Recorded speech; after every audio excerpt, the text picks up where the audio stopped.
Augmentative and Alternative Communication diperlukan bagi mereka penyandang disabilitas perkembangan dan intelektual yang mengalami keterbatasan dalam mengembangkan komunikasi secara kompleks, sehingga membutuhkan suatu teknologi atau strategi untuk membantu mereka dalam mengembangkan komunikasinya secara efektif.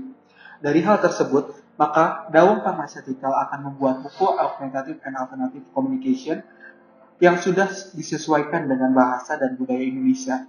Yang nantinya, buku ini akan membantu teman-teman penyandang disabilitas intelektual dan perkembangan untuk bisa berkomunikasi secara efektif dan dapat mengekspresikan penyakit yang dirasakannya juga menerima layanan medis yang layak. Tujuan Daung Pharmaceutical membuat buku Augmentative and Alternative Communication, Daung akan terus memperluas kegiatan untuk memastikan penyandang disabilitas perkembangan dan intelektual dapat mengekspresikan penyakit mereka dan menerima layanan medis yang layak.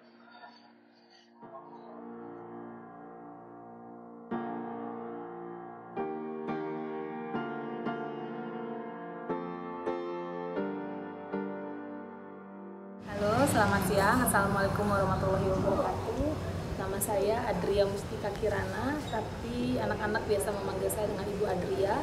Saya guru di SLBC Dharma Wanita Kota Bogor yang kebetulan saat ini saya sedang mengajar di kelas 5 SD LB. Oh, Ibu. Ibu sendiri memiliki sekarang udah sering berinteraksi ya Bu sama teman-teman disabilitas intelektual dan perkembangan sendiri ya Bu.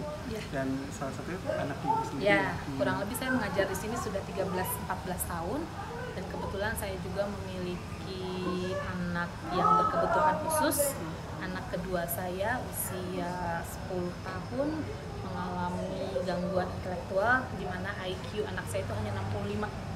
Jadi kalau menurut tes IQ yang sudah saya lakukan di sekolah anak, IQ 65 itu dikategorikan sebagai anak tunagrahita ringan.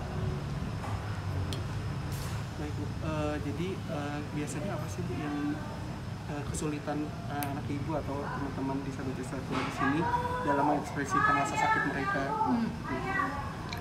Pertama, anak-anak tunagrahita cenderung ketika dia mengalami sakit, misalnya demam saja, tidak seperti anak-anak umum. Kalau anak-anak umum yang lainnya, dia merasakan ada rasa nyeri. Biasanya kan ada rasa nyeri di belakang telinga atau di sekitar kelenjar getah lah ya.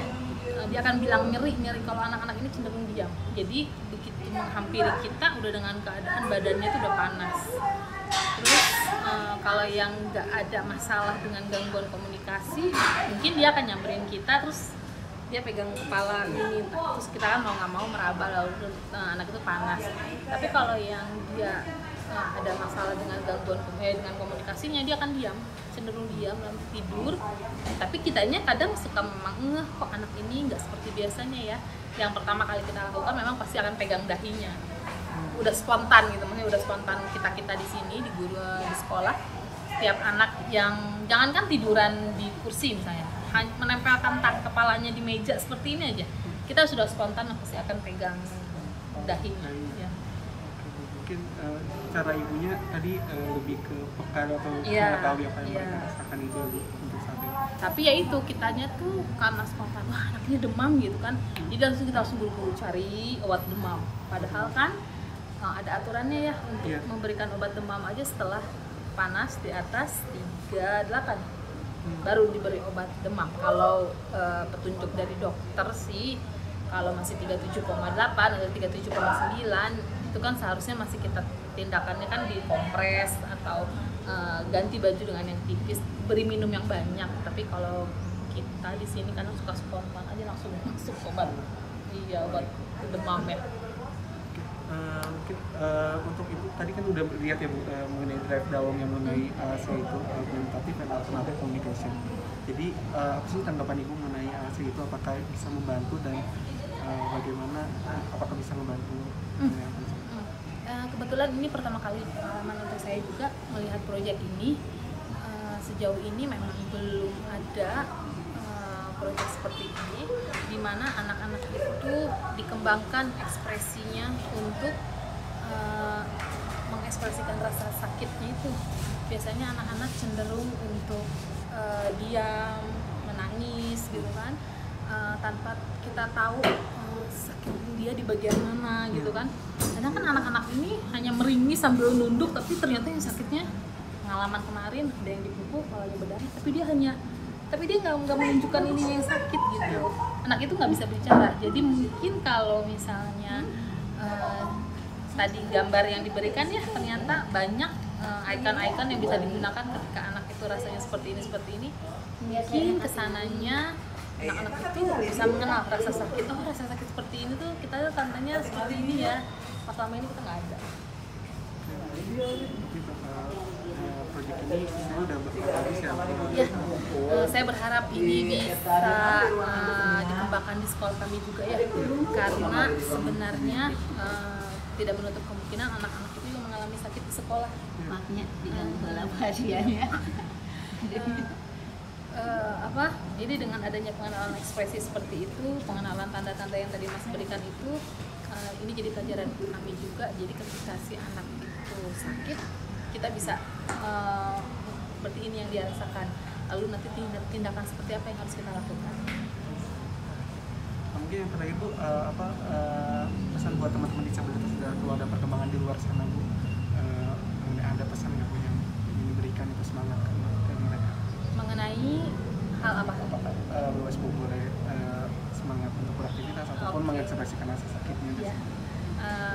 Halo untuk anak-anak berkebutuhan khusus di sana, khususnya untuk orang tua juga, karena kebetulan saya juga sebagai pengajar anak berkebutuhan khusus, tetapi saya juga dikaruniai anak berkebutuhan khusus.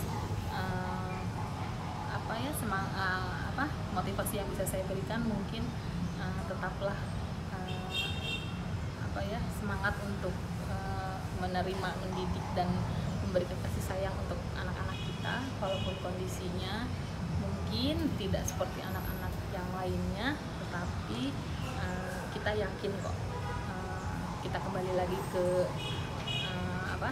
diri kita masing-masing, pasti sudah ada jalan terbaik yang diberikan oleh Allah mengenai kondisi anak-anak kita saat ini.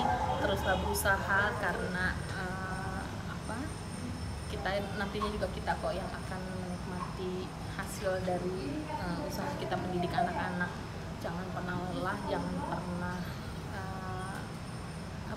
patah semangat atau kecewa dengan apa yang sudah ditakdirkan untuk kita. Terus pesan saya sebagai guru, terima kasih kalau misalnya orang tua di luar sana sudah mau memilih sekolah luar biasa, karena di sebagian di sana juga masih ada orang tua yang memandang lain lah untuk sekolah SLB. Dulu mungkin sekolah SLB terkesan sebagai sekolah yang tidak dilihat karena cenderung anak-anaknya beda ya dengan anak-anak yang lain. Tapi sekarang insya Allah berkembangnya dunia pendidikan, berkembangnya dunia kesehatan, kemudian tim-tim kami, tenaga ahli di sekolah kami juga mengalami perkembangan pelatihan untuk kami sendiri, terus pendidikan kami juga meningkat. Kami bisa mengupayakan kemampuan dari anak-anak yang dimiliki. Terima kasih Bu, mungkin itu aja dari saya. Semoga semangat terus untuk memberikan dampak positif buat bersama. Terima kasih, saya tutup aja. Wassalamualaikum warahmatullahi wabarakatuh. Terima kasih.